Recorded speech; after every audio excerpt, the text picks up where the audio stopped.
السلام علیکم ورحمۃ اللہ وبرکاتہ۔ ناظرین اکرام، کچھ بڑی خاص بات لے کے آپ کے سامنے حاضر ہوا ہوں۔ امید کرتا ہوں کہ آپ کو ایک چھوٹی سی ریکویسٹ ہے، ایک سجیشن ہے، آپ کو بھی پسند آئے گا، اور ایسے ہنگامی حالات میں اب یہ ہمارا فرض بنتا ہے کہ ہم کچھ کرنا چاہیے۔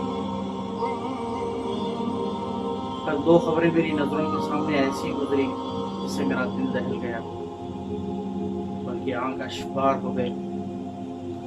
سب سے پہلی تو یہ تھی کہ ہمارے شہر کے ایک بڑے معروف صحافی اور جو سوشل میڈیا پہ کافی مشہور ہے، وہ کسی راستے سے گزر رہے تھے جہاں پر گورنمنٹ کا ایک آفس ہے، جو آفس صبح میں لوگوں کو گورنمنٹ کی طرف سے جو ایڈ دی جا رہی ہے، وہ ایڈ صبح میں 10 بجے آفس کھلتا ہے اور وہاں پر ایڈ دی جاتی ہے، کوئی 40 سے 50 لوگوں کو روز دیا جاتا ہے 1500 وہ 1500 روپے کے حصول کے لیے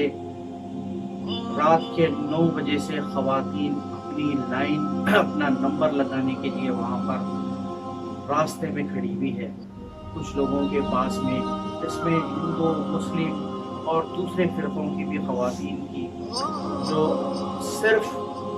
یہ 1500 روپیوں کے حصول کے لیے آئی ہوئی تھی وہاں پر بڑی امیدوں کے ساتھ میں۔ کچھ کا یہ کہنا تھا کہ ہم 2 مرتبہ آئے، 4 مرتبہ آئے، 3 مرتبہ آئے، لیکن ہمارا نمبر، ہماری باری نہیں آئی اور ہم کو واپس جانا پڑا۔ کبھی کوئی سسٹم کام نہیں کرتا، یا کبھی وہاں پر جو لوگوں کا روز نمبر ہے وہ نمبر ختم ہو جاتا۔ یعنی آپ سوچئے کہ یہ 1500 روپے کی کتنی اہمیت ہے۔ آج ہم کو چاہیے کہ جو مخیر حضرات، ایسے کئی سیاسی، غیر سیاسی NGOs بڑے پیمانے پہ شہر میں جب سے یہ لاک ڈاؤن شروع ہوا کام کر رہے، لوگوں کو راشن کٹ دے رہے، کوئی 1 ہفتے کا، کوئی 2 ہفتے کا، کوئی 1 مہینے کا راشن سپلائی کر رہے، لیکن اس کے باوجود ہمارا شہر اتنا بڑا ہے کہ وہاں پر ضرورت مندوں تک آج تک بھی لوگ پورے طور پہ 100% نہیں پہنچ سکتے۔ کہیں پہ لاک ڈاؤن کی بندشیں ہیں، کہیں پہ پولیس کی پابندیاں ہیں، کہیں پہ پولیس پرمیشن دے رہی ہے تو پرمیشن پورا 100% پرمیشن نہیں ہے، وہ بالکل جزوی پرمیشن ہے، جس کے بنا پہ لوگ بھی مجبور ہے۔ جو جتنے NGOs ہیں یا جتنے سیاسی کارکن ہیں، سیاسی پارٹی کے لوگ ہیں، جو اتنے بڑے پیمانے پہ کر رہے، شاید حیدرآباد کی تاریخ میں پہلے اتنے بڑے پیمانے پہ کوئی ایسا چیریٹی ورک نہیں ہوا، کوئی ایسا امدادی ورک، کوئی ایسا ریلیف ورک نہیں ہوا۔ آج بڑی سخت ضرورت ہے کہ ہم جو بھی لوگ وہاں پر راشن تقسیم کر رہے ہیں، اس کے ساتھ میں ان کو چاہیے کہ لوگوں کو کچھ کیش بھی دینا چاہیے، تاکہ لوگوں کی جو دوسری ایسی ضرورتیں ہیں وہ اس کو کیش سے پورا کر سکیں۔ دوسری ایک خاص بات، ہمارے شہر کے ایک مکرم علی صدیقی، یہ صدیقی بھائی ہمارے، ان کا جو کلپ دیکھا میں اتنی دلی خوشی ہوئی۔ وہ پوری فیملی ایک ایسا نادر کام کر رہے وہ لوگ کہ شاید اس کی موجودہ دور میں کوئی مثال نہیں ملی۔ وہ غریب، مستحق، ضرورت مند بیمار لوگوں کو دوائی سپلائی کرنے کا کام کر رہے ہیں، اور بقول ان کے اب تک کوئی 1650 لوگوں سے زیادہ ضرورت مند جو شدید بیماری کا شکار ہے، محتاج ہے، اور یہ لاک ڈاؤن کی وجہ سے سخت مجبور ہے، ان لوگوں کو دوائی فراہم کر رہے بالکل مفت۔ شہر کے ایسے 3 فارمیسیز، شہر کے ایسے 3 میڈیکل سٹورز ہیں جہاں سے وہ ٹوکن دے رہے ہیں تاکہ ضرورت مند لوگ وہاں سے اپنی ضرورت کی دوائی مفت حاصل کر سکیں۔ میری تمام مخیر حضرات سے، تمام دولت مند حضرات سے میری ریکویسٹ ہے، التجا ہے کہ خدا را اس کام میں جتنے زیادہ سے زیادہ لوگ شامل ہو سکتے ہیں شامل ہو جائیے۔ یہ اتنا بڑا کاز ہے، اتنا بڑا نوبل کاز ہے کہ آپ یقین جانیے، میں سمجھتا ہوں کہ بالکل اللہ تعالیٰ کی جو رضا کے کام ہیں، جو اللہ تعالیٰ کی خوشنودی کے کام ہیں، جس سے اللہ تعالیٰ پسند کرتا جو کام، جو اللہ تعالیٰ جو کام سے راضی ہوتا، انشاءاللہ میری امید، میرا یقین ہے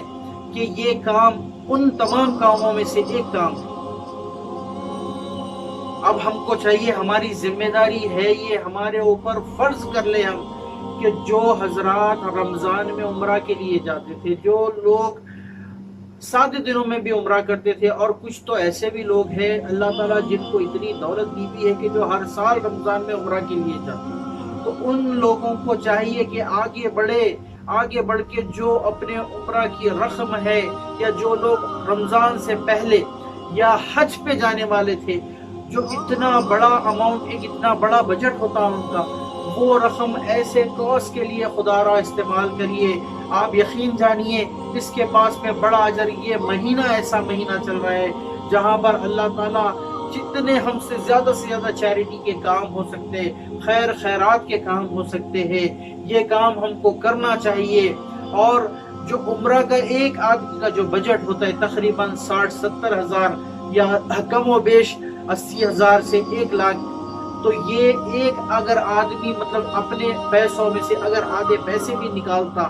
اور اگر شہر کے کوئی 100-200 کوئی 500,000 لوگ اگر یہ ٹھان لے کہ ہم اپنے عمرہ کی رقم میں سے اپنی نصف رقم ہم صرف اس کام کے لیے مخصوص کر دیں گے کہ تمام ضرورت مند لوگوں کو ہم دوائی فراہم کریں گے، تو آپ یقین جانیے ان ضرورت مند مجبور بے بس لوگوں کی مدد ہوگی۔ ایک ہماری بہن کنگ کوٹھی سے انہوں نے فون کر کے بتایا کہ ان کی والدہ بیڈ ریڈن ہے، اور ان کو دوائی نہیں ملنے کی وجہ سے بیڈ سورس ہو گئے، اور شدید بلیڈنگ ہو رہی ہے، اور ان کی مجبوری کا حال یہ ہے کہ وہ بہن صرف اور صرف ٹیوشنوں پہ گزار بسر کرنے والی ہے، اور ان کے پاس میں کوئی دوسرا راستہ نہیں ہے۔ خدا را آپ لوگ جتنے لوگ یہ بات میری سن رہے ہیں، میری ان سے ادباً گزارش ہے، ریکویسٹ ہے، التجا ہے کہ آپ پلیز برائے مہربانی اللہ کی رضا کے لیے یہ مبارک مہینے میں اپنے آپ کو مطلب اس کام کے لیے پیش کرے۔ آپ اپنی طرف سے آپ جو مدد کرنا چاہتے، ہمارے مکرم بھائی جو مکرم علی صدیقی بھائی ہے ان سے رابطہ کرے، ایک گروپ بنائے۔ ہم لوگوں کو چاہیے کہ ایک ایسا گروپ بنائے، ایک ایسا اکاؤنٹ بنائے جس کے اندر سب لوگ رقم اکٹھا کرے، اور جو میڈیکل کا جتنا بل ہو رہا ہے ہم وہ سب اس پیسے سے مطلب اس کی ادائی کر سکے، اس کی بھرپائی کر سکے۔ اور اللہ تعالیٰ سے دعا ہے جتنے لوگ جو چیریٹی کا کام کر رہے، جو راشن تقسیم کر رہے، لوگوں کی ضرورتیں پوری کر رہے، لوگوں کے گھر پہنچ کے راشن پہنچا رہے، جو لوگ دوائی پہنچانے کا کام کر رہے، جو لوگ راستے میں پھر کے جو مائیگرنٹ لیبر ہے جو دوسرے صوبوں سے آ کے ہمارے صوبے میں کام کرتے، اور وہ اب یہ مجبوری، یہ لاک ڈاؤن کی وجہ سے واپس جانا چاہتے، ان کی مدد کر رہے۔ جس طریقے سے جو لوگ مدد کر رہے، اللہ تعالیٰ ان کی ہمت حوصلوں کو زیادہ کرے، اللہ تعالیٰ ان کو جزائے خیر عطا کرے، ان کو دین اور دنیا کی اور آخرت کی اللہ تعالیٰ کامیابیوں سے نوازے۔ اور اگر آپ کو میری یہ بات پسند آئی تو زیادہ سے زیادہ لوگوں میں شیئر کرے، ہمارے چینل کو سبسکرائب کرے، لائک کرے، اور آپ سے امید کرتا ہوں کہ آپ اس میسیج کو اپنے اوپر فرض کر لیں، اور جتنا زیادہ سے زیادہ ہوتا اس کار خیر میں بڑھ چڑھ کے حصہ لینے کی کوشش کریں۔ السلام علیکم ورحمۃ اللہ وبرکاتہ۔ جزاک اللہ خیر۔